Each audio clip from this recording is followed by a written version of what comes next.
following incident occurred on August the 9th, 1987, at a truck stop called Deacon's Corner, south of Winnipeg, Canada. Jim Moroney was driving his 1987 Honda Civic and had driven into the truck stop to get some sleep as he was exhausted.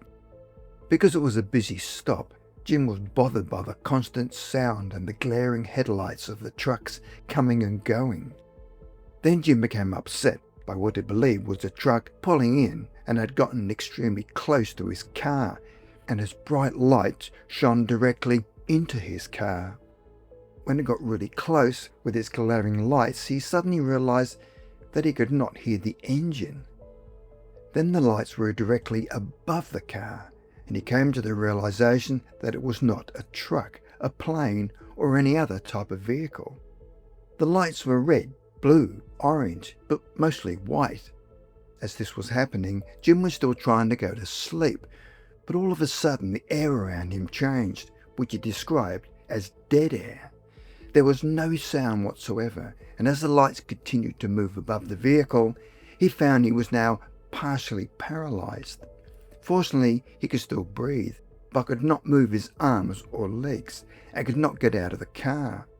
He could hear the sound of another truck pulling up behind his car, which had blocked the view of the people in the restaurant, so nobody there could see what was happening to him. And why did the driver of the truck behind him not see anything? Maybe he too was experiencing paralysis, and like him, was struggling to get out of his cab. Suddenly, all the hairs of his arms stood on end, like he was enveloped by a powerful electromagnetic field. Was the light above him somehow generating a field of energy? And he was now terrified and came to the realization that it was a UFO. After being taken on board, and he initially opened his eyes, he then bumped into an object on his left before realizing it was his car. How the hell were they able to take both him and his car aboard the craft? Because 1 minute he's in the passenger seat before they somehow moved him through the windshield, which actually hurt. He then found himself confronted by 5 strange beings that were certainly not human, who were dressed in beige-coloured uniforms and were all of a similar height, about 4 feet tall. They looked very much like the previous witnesses had called greys, but there were also some differences. The colour of their skin looked milky white, but darker than our skin colour, but certainly not grey. Like the greys, their eyes were very large, but unlike the greys, they were not completely black and had pupils. Their eyes were a brilliant blue, and they had no hair, and their noses and mouths were slender with only holes for ears. When you walked behind one of them, you could see some of the veins in their head pulsating, but could not remember what the hands and feet looked like. Their necks looked too small to support the size of their heads, and were probably no more than 3 or 4 inches in diameter, and totally different from a human's. The heads were twice the size of ours. Jim became scared and angry about what was happening to him, and prior to this, the only thing he ever knew about extraterrestrials was totally fiction, by what he'd seen on Star Trek. Even though he assumed there probably were extraterrestrials in the universe that probably looked humanoid, nothing had prepared him for this experience. He started swearing at them, stating, "You don't have the right to do this. What do you guys think you're doing? You know, you could have used the damn door." Then one of them said, "What do you need doors for?" which shocked him. He continued to get more angry, before one of the beings stepped forward and zapped him, which immediately calmed him. He now realized that they had the ability to influence his emotional state. Then one of them said, "Come with me," and he followed without question or anger. Everything they now suggested to him felt was the right thing to do, but what further baffled him was that they spoke perfect English, which suggested to him that these beings were fully aware of our culture, and it was not telepathic communication.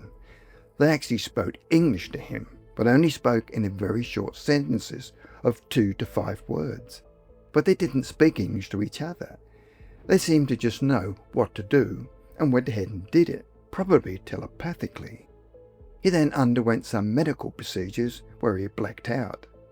At the end of the procedures, he regained consciousness on a table.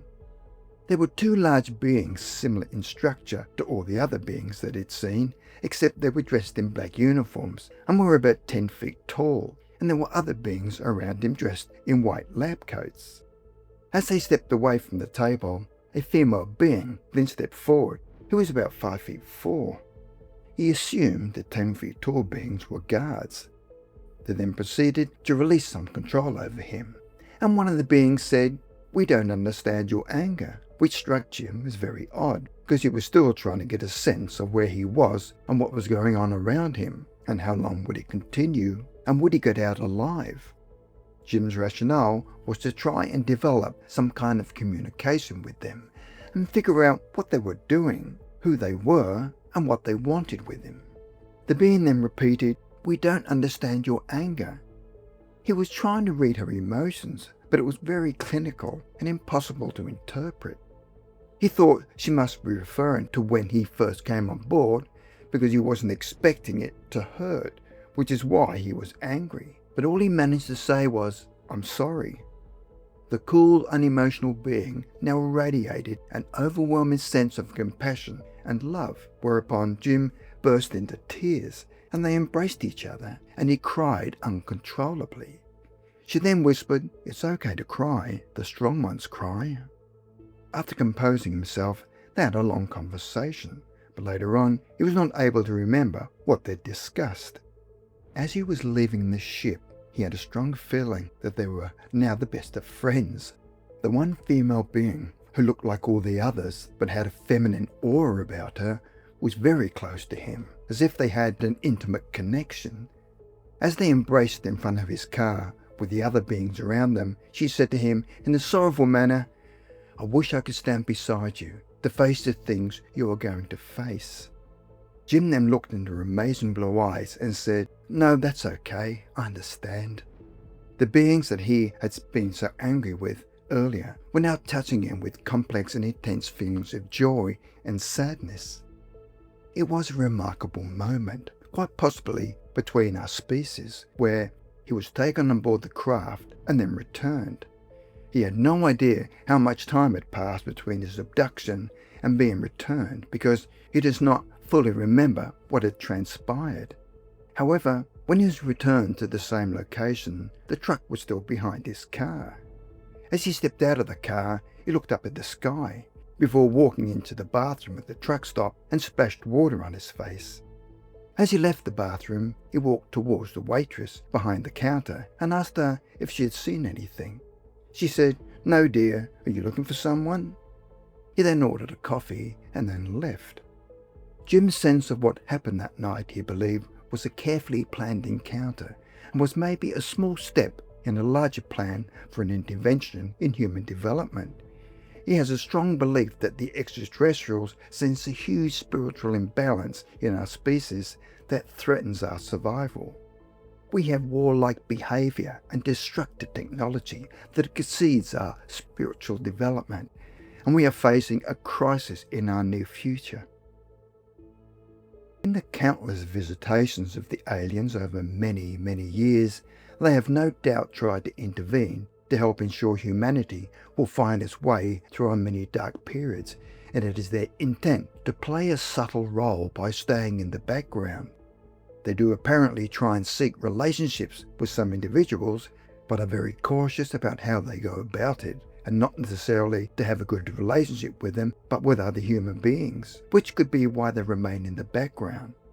Jim Moroney believes that we need to educate everyone about what is really happening and encourage more serious scientific investigation, and it is no longer a question of when humanity will contact and interact with extraterrestrials, but the more difficult question of how they have decided to interact with us. His experience led him to write a book called The Extraterrestrials Answer Book: UFOs, Alien Abductions, and the Coming ET Presence.